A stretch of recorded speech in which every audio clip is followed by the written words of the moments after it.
ದಾವಣಗೆರೆಯ ದಕ್ಷಿಣ ವಿಧಾನಸಭಾ ಕ್ಷೇತ್ರದ ಫಲಿತಾಂಶ ಆದ ಈಗಿನ ದಾವಣಗೆರೆಯ ದಕ್ಷಿಣ SDPI ಅಭ್ಯರ್ಥಿಯಾಗಿರ್ತಕ್ಕಂತಹ ಶ್ರೀಯುತ ಅಫ್ಸರ್ ಕೊಡ್ಲಿಪೇಟೆಯವರು ಸುದ್ದಿಗೋಷ್ಠಿಯನ್ನು ಉದ್ದೇಶಿಸಿ ಮಾತನಾಡಲು ನಮ್ಮಲ್ಲಿ ಉಪಸ್ಥಿತರಿದ್ದಾರೆ.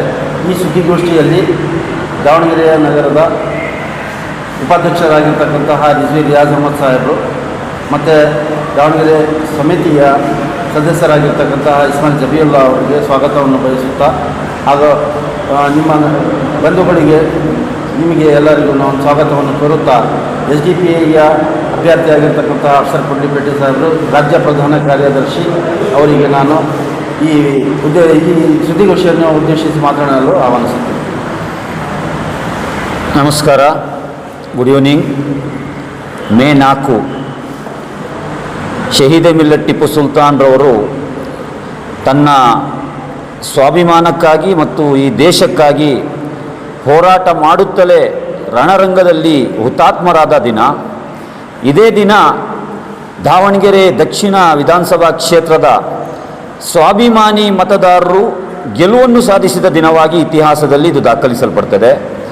ಮೊಟ್ಟ ಮೊದಲನೇದಾಗಿ ನಾನು ದಾವಣಗೆರೆ ದಕ್ಷಿಣ ವಿಧಾನಸಭಾ ಕ್ಷೇತ್ರದಲ್ಲಿ ಸ್ವಾಭಿಮಾನದ ಅಭ್ಯರ್ಥಿಯಾಗಿ ಅಹಿಂದ ವರ್ಗಗಳ ಧ್ವನಿಯಾಗಿ ಸ್ಪರ್ಧಿಸಿ ಏನು 18,975 ಮತಗಳು ನನಗೆ ಮತದಾರರು ಬೆಂಬಲವನ್ನು ಕೊಟ್ಟಿದ್ದಾರೆ. ಆ ಎಲ್ಲ ಮತದಾರರಿಗೂ ಕೂಡ ನಾನು ಹೃದಯ ಅಂತರಾಳದಿಂದ ಧನ್ಯವಾದಗಳನ್ನು ಸಮರ್ಪಿಸ್ತಾ ಇದ್ದೇನೆ. ನಾನು ಯಾವತ್ತೂ ಸೋತಿದ್ದೀನಿ ಎಂಬಂಥ ಭಾವನೆ ನನಗೆ ಬರ್ತಾ ಇಲ್ಲ. ನಾನು ದಾವಣಗೆರೆ ದಕ್ಷಿಣ ವಿಧಾನಸಭಾ ಕ್ಷೇತ್ರದ ಜನರ ಹೃದಯವನ್ನು ಗೆದ್ದಿದ್ದೇನೆ. ಸಂಖ್ಯಾಬಲದಲ್ಲಿ ಬೇರೆಯವರು ಗೆದ್ದಿರ್ಬೋದು, ಆದರೆ ಇಲ್ಲಿರುವಂಥ ಜನರ ಪ್ರೀತಿ ವಿಶ್ವಾಸವನ್ನು SDPI ಪಕ್ಷ ಗೆದ್ದಿದೆ ಎಂಬುದಕ್ಕೆ ಇವತ್ತಿನ ಈ ಚುನಾವಣಾ ಫಲಿತಾಂಶ ಸಾಕ್ಷಿಯಾಗಲಿಕ್ಕಿದೆ. ಎರಡನೇದಾಗಿ ಗೆದ್ದಿರುವಂಥ ಅಭ್ಯರ್ಥಿ ಕಾಂಗ್ರೆಸ್ಸಿನ ಸಮರ್ಥ್ ಶಾಮನೂರು. ಇವರ ಕೈಯಲ್ಲಿ ಇಡೀ ರಾಜ್ಯದ ಮಂತ್ರಿ ಮಂಡಲ ಇತ್ತು, ಅದೇ ರೀತಿ ಹಣಬಲ ಇತ್ತು, ತೋಳ್ಬಲ ಇತ್ತು, ಮತ್ತು ಒಂದೊಂದು ವಾರ್ಡಿಗೆ ಒಂದೊಂದು ಮಿನಿಸ್ಟರ್ ಮಾತ್ರ ಅಲ್ಲ, ಮಿನಿಸ್ಟರ್ಗಳು ಸಾಲಿಲ್ಲ ಅಂಥೇಳಿ ನಿಗಮ ಮಂಡಳಿಗಳ ಅಧ್ಯಕ್ಷರನ್ನು ಕರೆದು ವಾರ್ಡಿನ ಉಸ್ತುವಾರಿ ಕೊಟ್ಟರು. ಯಾವೆಲ್ಲ ಅಕ್ರಮಗಳು ಮಾಡಲಿಕ್ಕೆ ಸಾಧ್ಯತೆ ಇದೆ ಎಲ್ಲವನ್ನ ಮಾಡಿದ್ದಾರೆ. ಅಧಿಕಾರದ ಬಲವನ್ನು ಉಪಯೋಗಿಸಿಕೊಂಡು ಎಲ್ಲ ಅಕ್ರಮಗಳು ಮಾಡಿದ ಒಟ್ಟಿಗೆ ಅಂತೂ ಕೂಡ ಇವರಿಗೆ ಗೆಲ್ಲಲಿಕ್ಕೆ ಸಾಧ್ಯ ಇಲ್ಲ ಅಂತ ಫೀಲ್ ಆದಾಗ BJPಯೊಟ್ಟಿಗೆ ಕೂಡ ಒಳ ಒಪ್ಪಂದ ಮಾಡಿಕೊಂಡಿರುವಂಥ ಸಂಶಯ ನನಗೆ ಕಾಡ್ತಾ ಇದೆ. ಇಷ್ಟೆಲ್ಲ ಅಕ್ರಮವನ್ನು ಮಾಡಿಕೊಂಡಾಗಿದೆ ಈ ಶಾಮನೂರು ಶಿವಶಂಕರಪ್ಪ ಅವರ ಸಮರ್ಥ್ ಶಾಮನೂರವರು ಅವರ ಮೊಮ್ಮಗ ಗೆದ್ದಿರುವಂಥದ್ದು. ಈ ಗೆಲುವು ನಿಜವಾಗ್ಲೂ ಕೂಡ ನಮ್ಮ ಪ್ರಜಾಪ್ರಭುತ್ವ ವ್ಯವಸ್ಥೆಯಲ್ಲಿ ಒಂದು ಚುನಾವಣೆಗಳು ನಡಿಬೇಕಾಗಿತ್ತು, ಆ ರೀತಿ ನಡೆದಿಲ್ಲ. ಇದು ದೊಡ್ಡ ಆತಂಕ ಪ್ರಜಾಪ್ರಭುತ್ವಕ್ಕೆ. ಇದೇ ಸಂದರ್ಭದಲ್ಲಿ ಅಫ್ಸರ್ ಕೊಡ್ಲಿಪೇಟೆ ಮತ್ತು SDPI ಅಭ್ಯರ್ಥಿಯಾದ ನನಗೆ ನೀಡಿರುವಂಥ ಮತ ಏನಿದೆ, ಯಾವುದೇ ಆಸೆ ಆಮಿಷಗಳಿಗೆ ಬಲಿಯಾಗದೆ ಇವರ ಹಣಬಲ, ಇವರ ಅಧಿಕಾರದ ಬಲವನ್ನು ಮೀರಿ ನಾವು ಬದಲಾವಣೆಯನ್ನು ಬಯಸ್ತಾ ಇದ್ದೀವಿ ಅಂಥೇಳಿ ಇಷ್ಟು ಜನರು ನನಗೆ ಬೆಂಬಲವನ್ನು ಕೊಟ್ಟಿದ್ದಾರೆ. ನಾನು ಹುಟ್ಟು ಹೋರಾಟಗಾರ. ಈ ಚುನಾವಣೆಯಲ್ಲಿ ಏನು ಫಲಿತಾಂಶ ಸಿಕ್ಕಿದೆ ನನಗೆ ಆತ್ಮಸಂತೃಪ್ತಿ ಇದೆ. ನಾನು ಬಹಳ ಖುಷಿಯಾಗಿದ್ದೇನೆ. ಇದಕ್ಕಿಂತ ದೊಡ್ಡ ನಿರೀಕ್ಷೆ ಇತ್ತು ನನಗೆ. ಜನರು ಹೇಳ್ತಾ ಇದ್ರು ನೀವು ವಿಧಾನಸಭೆಗೆ ಪ್ರವೇಶಿಸಲೇಬೇಕು ಅಂಥೇಳಿ, ಪ್ರವೇಶಿಸ್ತೀರಾ ಅಂಥೇಳಿ. ಆದರೆ ನಾನು ವಿಧಾನಸಭೆಯಲ್ಲಿ ಪ್ರವೇಶಿಸಿದರೆ ಯಾವ ಹೋರಾಟವನ್ನು ಮಾಡಬೇಕಾಗಿ ನಾನು ಉದ್ದೇಶಿಸಿದನೋ, ಇವತ್ತು ಒಂದು ಶ್ಯಾಡೋ MLA ಆಗಿ ಈ ಜನರ ಸಂಕಷ್ಟಕ್ಕೆ ಸ್ಪಂದಿಸುವಂತಹ, ಇವರ ನೋವಿಗೆ ಸ್ಪಂದಿಸುವಂತಹ, ಇವರ ರಿಯಲ್ ಇಶ್ಯೂಗಳನ್ನು ತಗೊಂಡು ಬೀದಿಯಲ್ಲಿ ನಾನು ಶ್ಯಾಡೋ MLA ಆಗಿ ಕೆಲಸ ಮಾಡ್ತೀನಿ ಎಂಬಂಥ ಭರವಸೆಯನ್ನು ಇವತ್ತಿನ ಮಾಧ್ಯಮಗೋಷ್ಠಿ ಮುಖಾಂತರ ನೀಡಲಿಕ್ಕೆ ಬಯಸ್ತೇನೆ. ನನಗೆ ಕೊಟ್ಟಿರುವಂತಹ ಪ್ರೀತಿ, ಈ ದಾವಣಗೆರೆಯ ಜನರು, ಈ ಪ್ರೀತಿಗೆ ನಾನು ಚಿರಋಣಿಯಾಗಿದ್ದೇನೆ. ನಾನು ನನ್ನ ಮನೆಯನ್ನು ಕೂಡ ಇದೇ ದಾವಣಗೆರೆಗೆ ಶಿಫ್ಟ್ ಮಾಡಿದ್ದೇನೆ. ಈಗಾಗಲೇ ನನ್ನ ಫ್ಯಾಮಿಲಿಯೊಟ್ಟಿಗೆ ನಾನಿಲ್ಲಿ ಠಿಕಾಣಿ ಹುಟ್ಟಿ ಇಲ್ಲಿನ ಜನರೊತ್ತಿಗೆ ಎದ್ದು ಬಿದ್ದು ನಲಿದು ಕಲಿತು ಇವರೊಂದಿಗೆ ಹೋರಾಟ ಮಾಡಿಯೇ ನಾನು ನನ್ನ ರಾಜಕೀಯ ಪಯಣವನ್ನು ಆರಂಭಿಸಬೇಕಂತ ಇದ್ದೇನೆ. ನನ್ನ ಚೊಚ್ಚಲ ಚುನಾವಣೆ, ಮೊಟ್ಟ ಮೊದಲ ಚುನಾವಣೆಯಲ್ಲಿ ಇಷ್ಟು ದೊಡ್ಡ ಪ್ರಮಾಣದಲ್ಲಿ ನನಗೆ ನೀವು ಬೆಂಬಲ ಕೊಟ್ಟಿದ್ದೀರಾ. ಈ ಬೆಂಬಲಕ್ಕೆ, ನೀವು ಕೊಟ್ಟಿರುವಂತಹ ಮತಕ್ಕೆ ನಾನು ಚಿರಋಣಿಯಾಗಿರ್ತೇನೆ. ಮತ್ತು ಎಂದೆಂದಿಗೂ ಕೂಡ ಈ ಕ್ಷೇತ್ರದಲ್ಲಿ ನಾನು ಕಳೆದ 15-20 ದಿನದಲ್ಲಿ ನೀವೆಲ್ಲ ನೋಡಿದ್ದೀರಾ, ಒಂದು 20-20 ಮ್ಯಾಚ್ ರೀತಿಯಲ್ಲಿ ಚುನಾವಣೆ ನಡೀತು. ಈ 15-20 ದಿನದಲ್ಲಿ ಎಲ್ಲ 2,32,000 ಮತದಾರರಿಗೆ ವೈಯಕ್ತಿಕವಾಗಿ ಭೇಟಿಯಾಗಲಿಕ್ಕೆ ನನಗೆ ಸಾಧ್ಯ ಆಗಲಿಲ್ಲ. ಆದರೆ ಮಾಧ್ಯಮಗಳ ಮುಖಾಂತರ, ಹ್ಯಾಂಡ್ಬಿಲ್ನ ಮುಖಾಂತರ, ಕಾರ್ನಾರ್ ಸಭೆಗಳ ಮುಖಾಂತರ ಮತ್ತು ನನ್ನ ಕಾರ್ಯಕರ್ತರ ಮುಖಾಂತರ, ನನ್ನ ಹಿತೈಷಿಗಳ ಮುಖಾಂತರ ಪ್ರತಿ ಡೋರಿಗೂ ಕೂಡ ನಾನು ನಾಕ್ ಮಾಡಿದ್ದೇನೆ. ಈ 15 ದಿನದಲ್ಲಿ ಈ ಒಂದು ಪ್ರೀತಿಯನ್ನು ನೀವೇನು ಕೊಟ್ಟಿದ್ದೀರಾ, ಮುಂದಿನ 2 ವರ್ಷ ಇದೆ ಅವಧಿ, ಇನ್ನು ಈ ವಿಧಾನಸಭಾ ಈ ಕ್ಷೇತ್ರದ ಉಪಚುನಾವಣೆ ನಡೆದು ಜನರಲ್ ಎಲೆಕ್ಷನ್ ಬರಲಿಕ್ಕೆ ನಾನು ಪ್ರತಿ ಮನೆಗೆ ತಲುಪ್ತೇನೆ, ಪ್ರತಿ ಸಮುದಾಯಕ್ಕೆ ನಾನು ರೀಚ್ ಆಗ್ತೇನೆ, ಪ್ರತಿ ಸಮಸ್ಯೆಯನ್ನು ನಾನು ಕೈಗೆತ್ತಿಕೊಂಡು ಅವರ ಸಾಂವಿಧಾನಿಕ ಹಕ್ಕುಗಳಿಗಾಗಿ ಹೋರಾಟ ಮಾಡ್ತೇನೆ ಎಂಬಂಥ ಭರವಸೆಯನ್ನು ಕೊಡ್ತಾ ಇದ್ದೇನೆ. ಮತ್ತೊಂದು ವಿಚಾರ, ಈ ಚುನಾವಣೆಯಲ್ಲಿ ನಾನು ಗಮನಿಸಿರುವಂಥದ್ದು, ಪ್ರತಿ ಬೂತ್ನಲ್ಲೂ ಕೂಡ ನನಗೆ ಬೆಂಬಲ ಸಿಕ್ಕಿದೆ.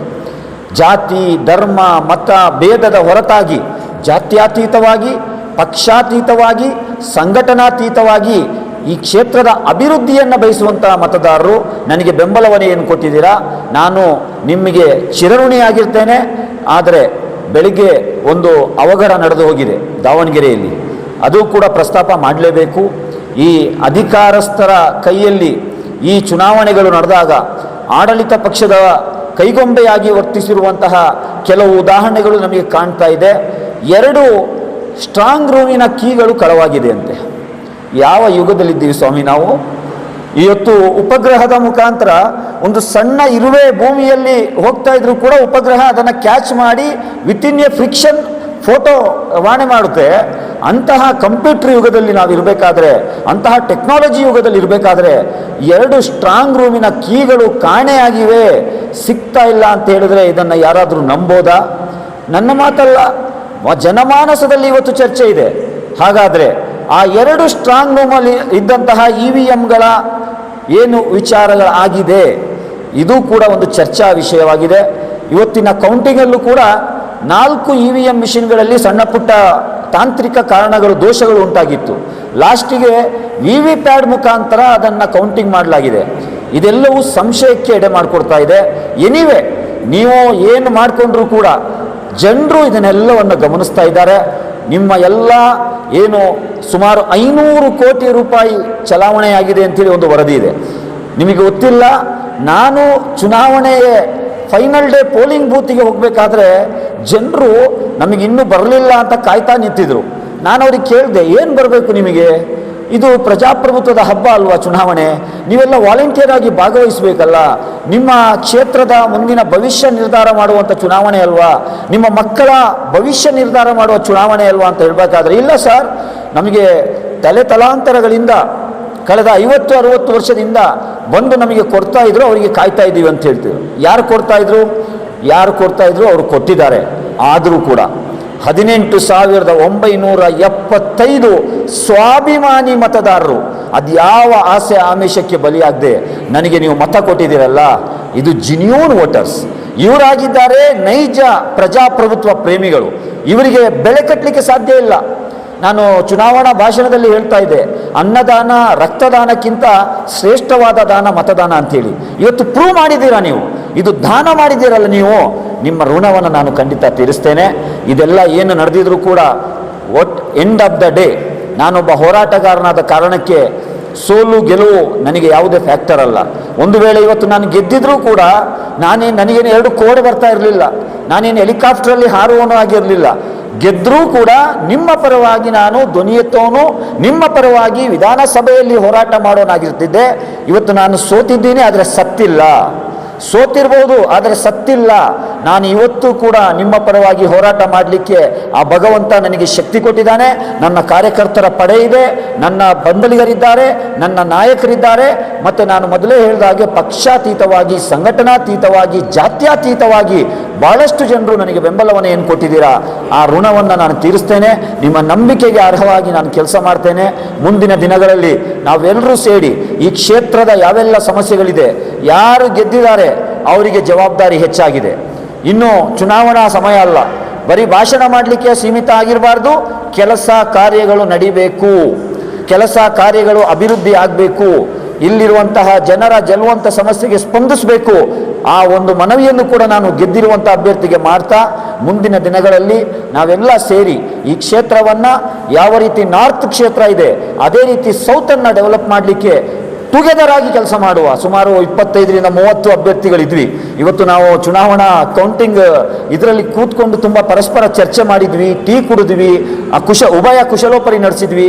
ಎಲ್ಲರಲ್ಲೂ ಒಂದೇ ಮನಸ್ಸಿರುವಂಥದ್ದು, ಇಲ್ಲ ಒಳ್ಳೆಯ ಒಂದು ಚುನಾವಣೆಯನ್ನು ನೀವು ಮಾಡಿದ್ದೀರಾ. SDPIಯ ಎಂಟ್ರಿಯಿಂದಾಗಿ ಇಲ್ಲಿರುವಂಥ ಮತದಾರರಿಗೆ ಅವರ ಮೌಲ್ಯ ಹೆಚ್ಚಾಗಿದೆ ಅಂತೇಳಿ ತುಂಬ ಜನರು ನನಗೆ ಪರ್ಸ್ನಲ್ ಆಗಿ ನನಗೆ ತುಂಬ ಪ್ರಶಂಸೆಗಳನ್ನು ವ್ಯಕ್ತಪಡಿಸಿದ್ದಾರೆ. ಈಗಲೂ ಕೂಡ ನಾನು ಪ್ರೆಸ್ ಕಾನ್ಫರೆನ್ಸ್ ಮಾಡ್ತಾ ಇದ್ದೇನೆ, ದೇಶದ ಮತ್ತು ರಾಜ್ಯದ ಮೂಲೆ ಮೂಲೆಯಿಂದ ಕಾಲ್ಸ್ಗಳು ಬರ್ತಾ ಇದೆ, ಸಂದೇಶಗಳು ಬರ್ತಾ ಇದೆ. ಇವರೆಲ್ಲರೂ ಕೂಡ ಒಂದೇ ಉದ್ದೇಶ ಇಟ್ಕೊಂಡಿದ್ದು, ಈ ಕ್ಷೇತ್ರದ ಚಿತ್ರಣ ಬದಲಾಗಬೇಕು, ಈ ಕ್ಷೇತ್ರ ಅಭಿವೃದ್ಧಿ ಆಗಬೇಕು. ಹಾಗಾಗಿ ಯಾರಿಗೆಲ್ಲ ಕಾಲ್ ರಿಸೀವ್ ಮಾಡ್ಲಿಕ್ಕೆ ಆಗ್ತಾ ಇಲ್ಲ, ಈ ಮಾಧ್ಯಮದ ಮುಖಾಂತರ ನಿಮಗೂ ಕೂಡ ನಾನು ಧನ್ಯವಾದಗಳನ್ನು ಅರ್ಪಿಸ್ತಾ ಇದ್ದೇನೆ. ನೀವು ಫಿಸಿಕಲ್ ಆಗಿ ದಾವಣಗೆರೆಯ ವೋಟರ್ ಅಲ್ಲದೆ ಇರ್ಬೋದು, ನೀವು ಇರುವಂಥ ಪ್ರದೇಶದಿಂದ, ನೀವಿರುವಂಥ ಊರಿನಿಂದ, ನೀವಿರುವಂಥ ರಾಜ್ಯದಿಂದ, ರಾಜ್ಯ ಮಾತ್ರ ಅಲ್ಲ ದೇಶ ವಿದೇಶದಿಂದ ಇಲ್ಲಿರುವಂಥ ಜನರಿಗೆ ನನ್ನ ಪರವಾಗಿ ಮತದಾನ ಮಾಡಲಿಕ್ಕೆ ನೀವು ರಿಕ್ವೆಸ್ಟ್ ಮಾಡಿದ್ದೀರಾ. ಆ ಮಾಹಿತಿ ಕೂಡ ನನಗೆ ಸಿಕ್ಕಿದೆ. ನಾನು ಚುನಾವಣೆಗೆ ಕ್ಯಾಂಪೇನಿಗೆ ಮನೆಗೆ ಹೋದಾಗ ನಮ್ಮ ತಾಯಂದಿರು ಹೇಳಿದ್ದಾರೆ, ನಮ್ಮ ಅಳಿಯ ಫೋನ್ ಮಾಡಿದ್ದಾರೆ, ಬೆಂಗಳೂರಲ್ಲಿದ್ದಾರೆ, ನಮ್ಮ ಚಿಕ್ಕಪ್ಪ ಫೋನ್ ಮಾಡಿದ್ದಾರೆ, ಅವರು ಮಂಗಳೂರಲ್ಲಿದ್ದಾರೆ, ನಮ್ಮ ಭಾವ ಫೋನ್ ಮಾಡಿದ್ದಾರೆ, ಅವರು ಗಲ್ಫಲ್ಲಿದ್ದಾರೆ ಅಂತ ಹೇಳಿದ್ದೀರಾ. ನಿಮಗೂ ಕೂಡ ನಾನು ಧನ್ಯವಾದಗಳನ್ನು ಅರ್ಪಿಸ್ತೇನೆ. ಅಫ್ಸರ್ ಕೊಡ್ಲಿಪೇಟೆ ಒಬ್ಬ ಬಡ ರೈತ ಕುಟುಂಬದಿಂದ ಬಂದಂತಹ ಒಬ್ಬ ಸಾಮಾನ್ಯ ವ್ಯಕ್ತಿಯನ್ನು ನೀವು ಈ ಮಟ್ಟಕ್ಕೆ ಬೆಳೆಸಿದ್ದೀರಾ ಅಂತ ಹೇಳಿದ್ರೆ ನಾನು ನಿಮ್ಮ ಋಣವನ್ನು ತೀರಿಸ್ತೇನೆ. ಧನ್ಯವಾದ. Thank you once again. Thank you Davanagere.